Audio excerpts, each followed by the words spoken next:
Um feliz sábado a todos e a todas que acompanham o nosso canal para a recapitulação da lição da Escola Sabatina. Nossa gratidão, em primeiro lugar, a Deus e, em segundo lugar, a você, que com a sua família e, às vezes, na correria do dia a dia, você para um pouco para ouvir o que a palavra de Deus tem a nos ensinar. Neste momento, eu gostaria de convidar você também para compartilhar o nosso canal, clicar aí no sininho se você não conhece nosso canal, para que você seja notificado toda vez que nós postarmos uma novidade.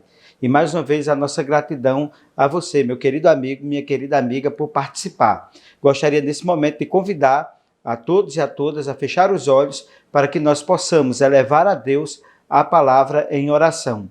Senhor Deus e Pai, nós te agradecemos por mais uma oportunidade concedida de estarmos reunidos mais uma vez aqui através do nosso canal, com essas pessoas maravilhosas que nos acompanham a cada sábado para a recapitulação da lição da Escola Sabatina. Que a tua palavra ela possa nos ensinar o caminho que nós devemos andar, o caminho que nós devemos trilhar. Continua conosco, abençoe a cada pessoa, a vida, o trabalho, a saúde, a família, em nome de Jesus. Amém. Nós hoje iremos recapitular a lição de número 7, que tem como título Aliança no Sinai. E o texto para nossa reflexão, o texto áureo que nós gostaríamos de convidar a você para ler, se encontra em Êxodo, no capítulo 19, no versículo 4. Vem comigo na leitura. Vocês viram o que fiz aos egípcios e como levei vocês sob as asas de águia e os trouxe para perto de mim.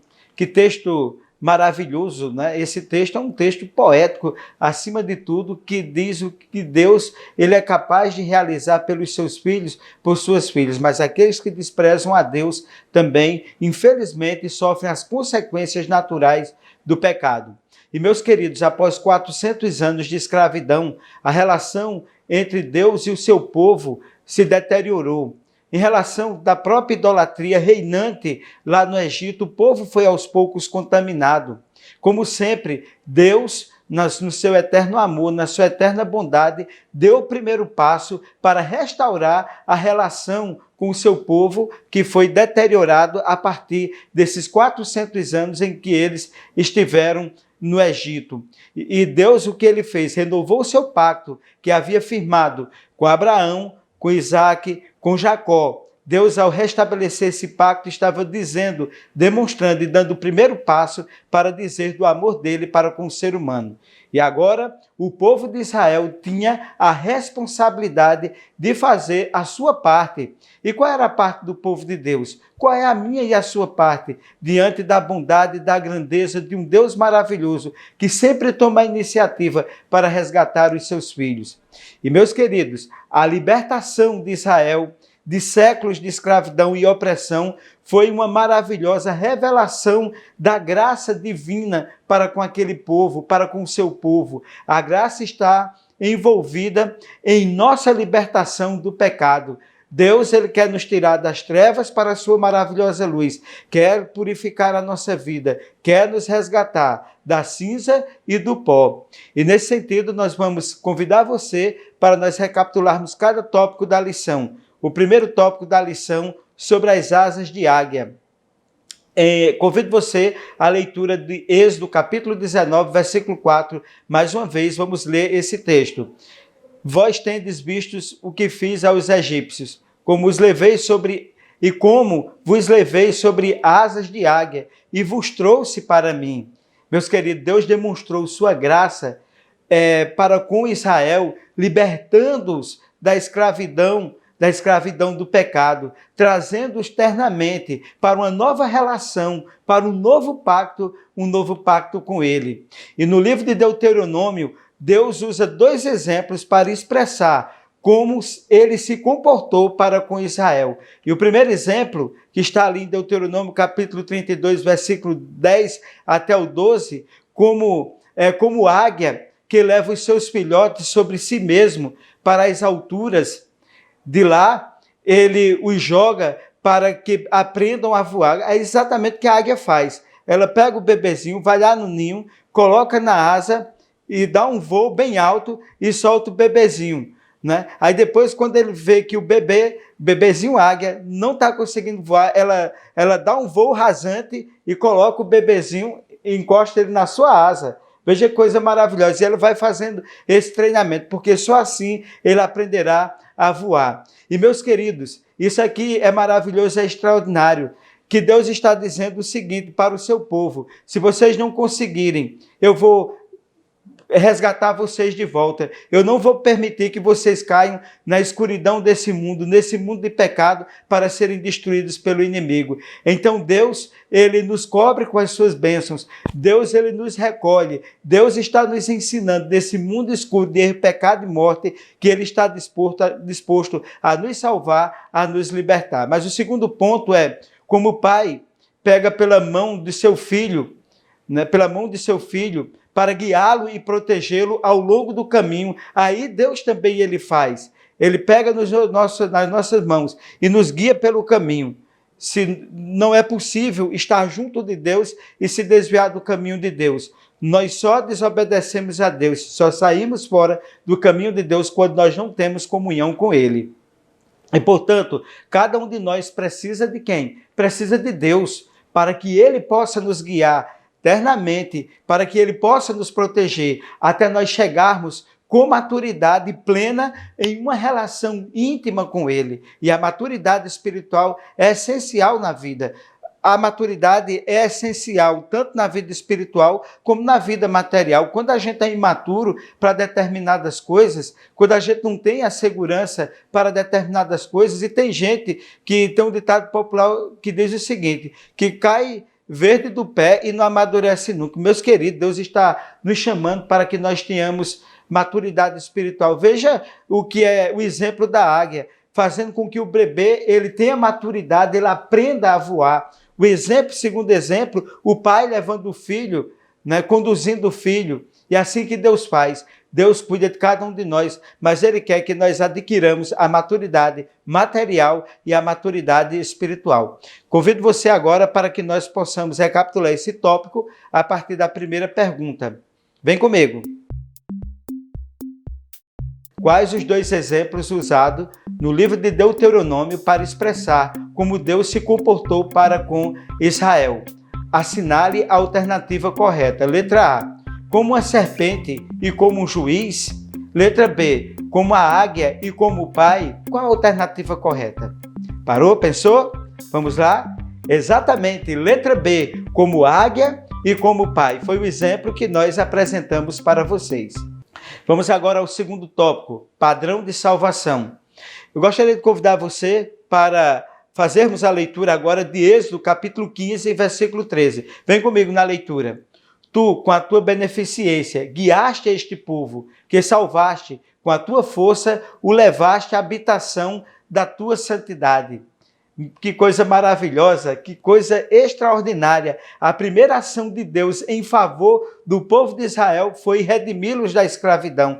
Eles estavam ali, escravos no Egito. Eles precisavam sair numa coisa melhor do mundo do que a liberdade. E Deus quis trazer a liberdade ao seu povo. O Redentor era o parente próximo que recompensava, que recomprava as terras para que a pessoa que tinha que vender ou pagava as dívidas que ele tinha incorrido, libertando da escravidão a que ele tinha que se submeter. Veja que Deus, como libertador, ele nos resgatou, ele nos comprou, ele nos tirou do Egito, ele nos fez livres, fez o seu povo no passado e ele faz comigo e contigo hoje também. E a Bíblia tem um texto maravilhoso que diz assim: se o Filho te libertou, verdadeiramente você é livre. Você é livre, meu amigo, mas livre para servir a Deus, livre para fazer boas coisas, livre para adorar a Deus. Deus agiu como um parente redentor. Para isso, ele desceu para livrá-los das mãos dos egípcios. Deus foi lá e tirou o povo da escravidão do Egito, resgatou o seu povo com a sua mão forte, com a sua mão maravilhosa. Qual foi o preço que Deus teve que pagar para resgatar o povo de Israel e para resgatar a cada um de nós? Isso é uma pergunta importante. O que aconteceu? Deus desceu a este mundo, tornando-se um homem como nós, para pagar o preço do nosso pecado, morrendo na cruz do Calvário para nos salvar. Ele morreu na cruz do Calvário para nos salvar. E, meus queridos, vamos agora recapitular esse tópico. Qual foi o preço que Deus teve que pagar para resgatar Israel? E também nós. Assinale a alternativa correta. Letra A, ele morreu na cruz do Calvário. Letra B, ele veio para estabelecer o seu reino na terra. Qual a pergunta correta? Parou, pensou? Exatamente a letra A. Ele morreu na cruz do Calvário para nos salvar. Terceiro tópico, aliança no Sinai. Êxodo capítulo 20, versículo 3, convido você a ir à leitura. Não terás outros deuses diante de mim. Olha que coisa interessante. Êxodo capítulo 19 até o capítulo 24 nos mostra como o pacto ele foi estabelecido. E através de 8 tópicos, né, nos é apresentado aqui como esse pacto ele foi feito. Primeiro, veja bem, vamos ver tópico por tópico. A chegada e o acampamento de Israel no Sinai. Coisa maravilhosa, né? Quando o povo saiu ali, né, Deus resgatando, Deus restaurando ele, fazendo com que eles passassem o Mar Vermelho, passaram a seco e eles chegaram, o acampamento chegou ao Sinai. Segundo tópico, a proposta de Deus de uma aliança com Israel. Né? Deus fez uma proposta com o seu povo. Terceiro tópico, a resposta de Israel ao aceitar a aliança. Quarto tópico, os preparativos para o recebimento formal da aliança. Quinto tópico, a proclamação por parte de Deus através de seu servo Moisés dos 10 mandamentos. Sexto tópico, Moisés como mediador da aliança. Sétimo tópico, que é importante aqui nós analisarmos. Os princípios da aliança são explicitados por Deus através de Moisés para o seu povo. E o oitavo e último tópico, a confirmação da aliança. Deus fez uma aliança com o seu povo. Deus está fazendo uma aliança comigo e contigo. Que coisa maravilhosa. Essa aliança desempenha função vital no plano da salvação. Essa aliança que Deus estabeleceu no Sinai foi a quarta aliança apresentada na Bíblia. A primeira aliança foi com Adão, a segunda aliança foi com Noé, a terceira aliança foi com Abraão e agora a quarta aliança foi com Moisés e com o seu povo lá no Monte Sinai. E nela Deus se revelou mais plenamente do que antes, especialmente quando o ritual do santuário foi estabelecido a partir dali. Meus queridos, que coisa maravilhosa. Vocês veem a leitura na Bíblia, o encontro de Moisés com Deus no Monte Sinai foi algo extraordinário. Deus escreveu os 10 mandamentos com o seu próprio dedo, com a sua própria mão, em tábuas de pedra, mostrando a eternidade, a natureza eterna dos seus mandamentos. E assim, o santuário se tornou o meio pelo qual ele mostrou ao seu povo o plano da salvação, de que eles deveriam revelar também ao mundo. O santuário que foi estabelecido, os mandamentos que foi concedido ao povo de Deus, as tábuas dos 10 mandamentos que estavam ali dentro da arca da aliança. Ou seja, aquele santuário representaria o quê? A presença de Deus no meio do seu povo.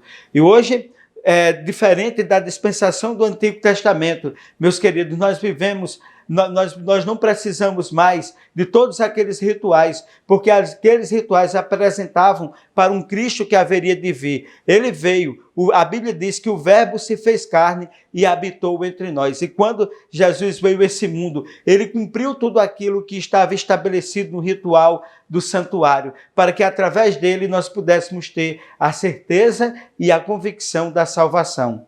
E, portanto, embora o Senhor tivesse resgatado Israel da escravidão do Egito, que isso é uma coisa importante e relevante conforme nós estudamos, ele desejava que a nação israelita entendesse que a redenção tinha um significado maior e mais significativo do que apenas a libertação da escravidão física. Isso implicava também a libertação da escravidão do pecado. Isso aí nós não podemos nos esquecer. Mais do que a escravidão física, Deus quer libertar a mim e a você do nosso sofrimento, da amargura, do pecado que nos destrói.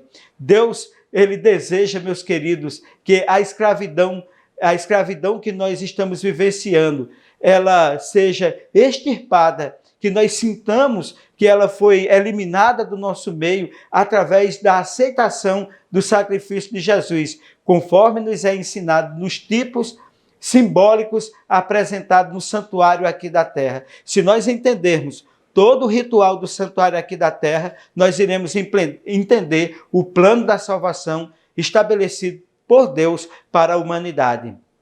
Vamos à terceira pergunta. Qual a quarta aliança apresentada na Bíblia? Assinale a alternativa correta. Primeira, a aliança estabelecida no Monte Sinai. Letra B, a aliança feita no Egito. Qual a alternativa correta? Letra A ou letra B? Vamos lá? Letra A, aliança estabelecida no Sinai. Essa foi a quarta aliança. A primeira foi com Adão, a segunda com Noé, a terceira com Abraão e a quarta no Sinai, representada ali no pacto que Deus estabelece ali no monte com Moisés. Amém?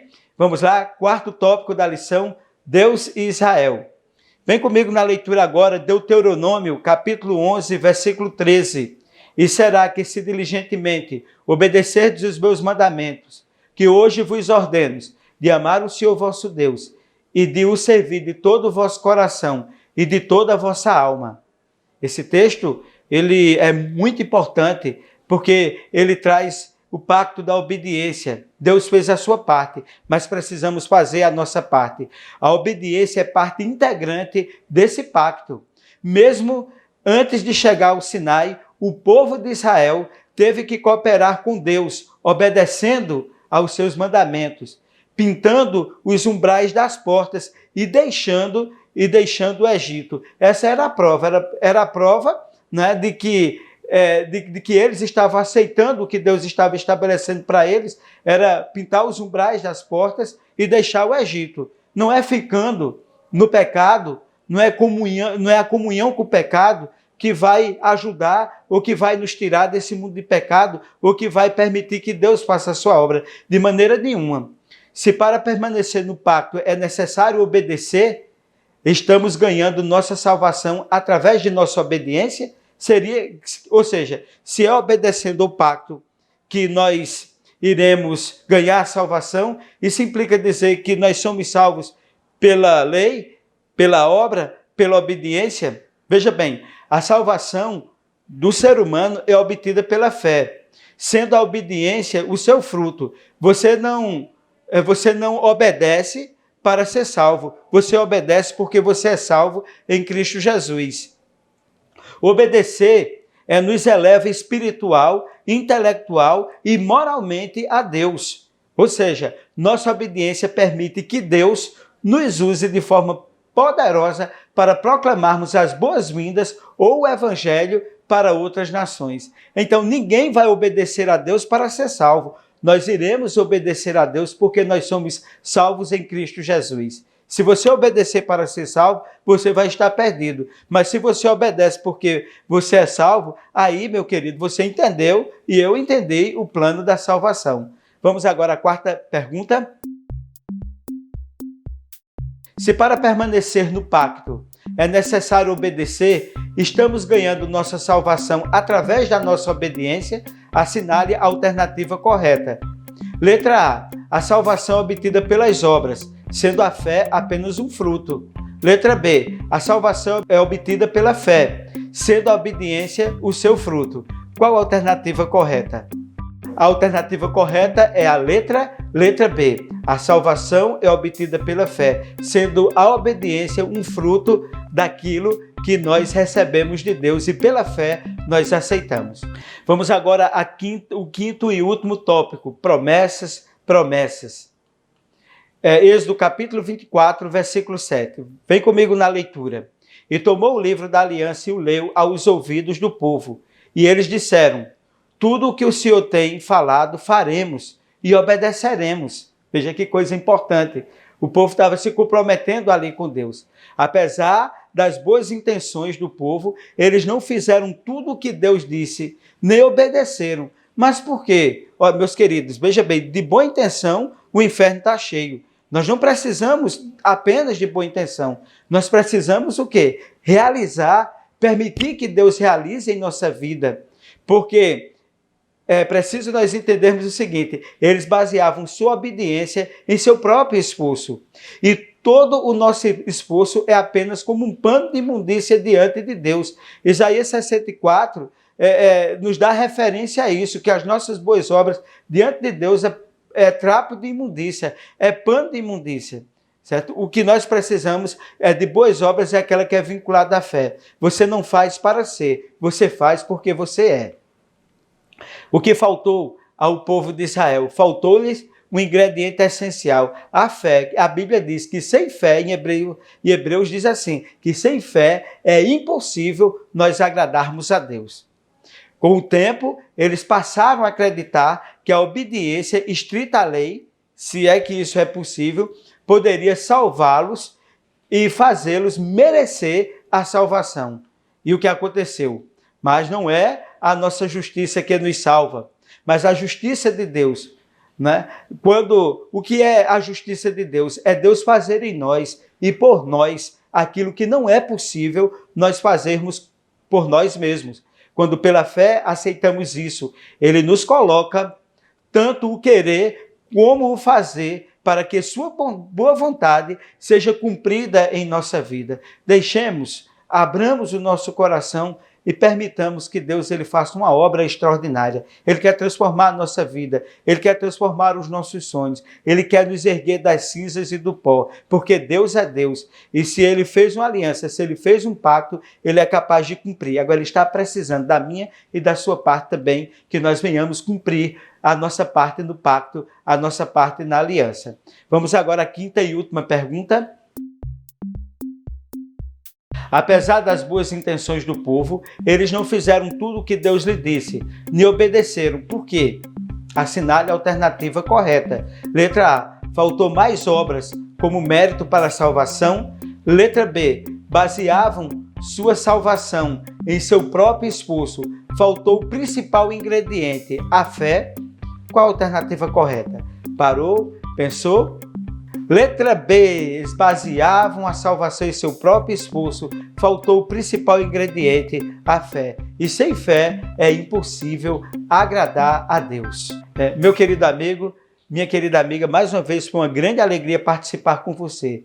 Dizer para você, entrega teu caminho ao Senhor, confia nele e o mais ele fará. Ele vai fazer coisas maravilhosas na minha e na sua vida. Deus ele prometeu, ele tirou o povo depois de 400 anos de escravidão no Egito, fez eles passarem pelo Mar Vermelho, fez a aliança com eles no Sinai, e aquela aliança que Deus fez com ele no Sinai, né, que estabeleceu o santuário, que trouxe ao povo novas possibilidades, novas perspectivas de vida. Para o povo de Israel representava libertação e para nós também representa libertação. Para eles era a libertação do Egito, era a libertação do pecado. Para nós é a libertação do Egito que representa esse mundo e a libertação desse mundo de pecado. Então que Deus nos abençoe. Eu gostaria de dizer a você, entrega teu caminho ao Senhor, confia nele e ele vai fazer coisas maravilhosas, coisas grandiosas, coisas maiores na sua vida, porque sem fé é impossível agradar a Deus. Convido você a fechar os seus olhos e dividir comigo a palavra de Deus em oração. Senhor Deus e Pai, nós te agradecemos por este momento que nós passamos estudando a tua palavra, recapitulando a lição. Abençoe essa pessoa que neste momento está nos acompanhando, que tu possa resgatar a vida dele, que tu venha perdoar os pecados, que tu venha ajudá-lo, Senhor, curando das enfermidades físicas e espiritual. Que tu venhas também nos propiciar a todos nós, Senhor, a alegria da salvação através do Espírito Santo. Em nome de Jesus. Amém.